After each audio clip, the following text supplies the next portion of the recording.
बिस्मिल्लाहिर्रहमानिर्रहीम, अस्सलाम वालेकुम। Welcome to my channel Ambar Khan cuisine. तो कैसे हैं आप सब? उम्मीद है आप सब ठीक होंगे। अल्हम्दुलिल्लाह मैं भी बिल्कुल ठीक हूँ। तो जी आज मैं बहुत ज़बरदस्त आपके पास चटनी की रेसिपी लेकर आई हूँ। इसको खाने से आपकी मोटापे से भी जान छूटेगी अगर आप इसे ज़िंदगी का अपना हिस्सा बना लेना। आहिस्ता आहिस्ता आपका पेट भी कम हो जाएगा, जो सबसे ढीठ किस्म की चर्बी पेट पर होती है, लेकिन अगर आप इसे कंटिन्यूसली खाएंगे तब। इसे स्टार्ट करने से पहले जी मेरे चैनल को लाइक शेयर और सब्सक्राइब लाजमी कर दीजिए। चलिए जी स्टार्ट करते हैं। बिस्मिल्लाहिर्रहमानिर्रहीम। मैं एक दफ़ा ही बना रही हूँ ज़्यादा सारी चटनी ताकि 15 दिन चले। तो मैंने 3 गठियाँ पुदीने की ली हैं और आधे जो है ना एक बड़ा सा बंच था धनिया का, जिसे मैंने धोकर काट लिया है। ठीक है, और फिर मैंने लहसुन की एक पूरी एक जो होती है गट्ठी वो ली है।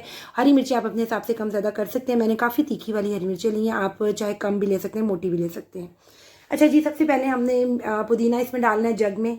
देखें जिस तरीके से मैं डाल रही हूँ, और पानी मैं इसमें बिल्कुल एक कतरा भी नहीं डाल रही। आपने ये बड़ी समझदारी से करना है, कोशिश करना है। ये आप जो नई बिगनर्स हैं जिन्हें नहीं आता वो ये काम ना करें, अपनी अम्मियों से या करवाएं। अच्छा जी, इसमें मैंने ना लौंग डाल दिए, 4 लौंग किचन काउंटर पे कूट के वो डाले थे। मैंने नमक डाला है 2 टेस्ट, अनारदाना पाउडर आपने 2 टीस्पून डालना है, ज़ीरा आपने इसमें 2 टीस्पून डालना है। ज़ीरा भी बहुत अच्छा है जी हमें फिट रखने के लिए। अब मेन इंग्रेडिएंट जो इसका है वो है एप्पल साइडर विनीगर। ये आपने इसमें डालना है, ये हमें फिट रखेगा, ये हमें मोटापे से बचाएगा, बहुत सी बीमारियों से बचाएगा। ये हमने इसके अंदर जी 3-4 कप के करीब डालना है। पहले मैं इसमें हाफ कप ऐड करूंगी, ये देखें हाफ कप पूरा मैंने इसमें ऐड करना है। और जब मैं इसे ग्राइंड करूंगी ना, तो आपने देखना है, आपने ये कोशिश करनी है कि आपने खुद ग्राइंड नहीं करना, क्योंकि मैं इसे चम्मच के साथ इसको देखें प्रेस कर करके नीचे से ग्राइंड कर रही हूँ। ये काम सिर्फ वो वेल एक्सपीरियंस अम्मी कर सकती हैं या बड़ी बाजियाँ कर सकती हैं।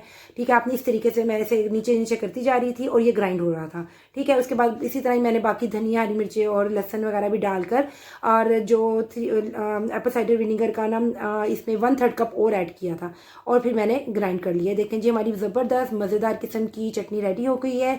आप इसे लाजमी ट्राई कीजिएगा, ये बहुत ज़रूरी है। आजकल वैसे भी मौसम ऐसा है, गर्मी में बहुत दिल करता है इस तरह की चीज़ें खाने का, और हमें अपनी खुराक में वो चीज़ें शामिल करनी चाहिए जिसका हमें फ़ायदा भी हो। अगर हम ये डेली अपनी ज़िंदगी का हिस्सा बना लें, यकीन करें हम मोटापे से आहिस्ता आहिस्ता ख़त्म होता जाएगा मोटापा हमारी ज़िंदगी से, और हम फिट हो जाएंगे।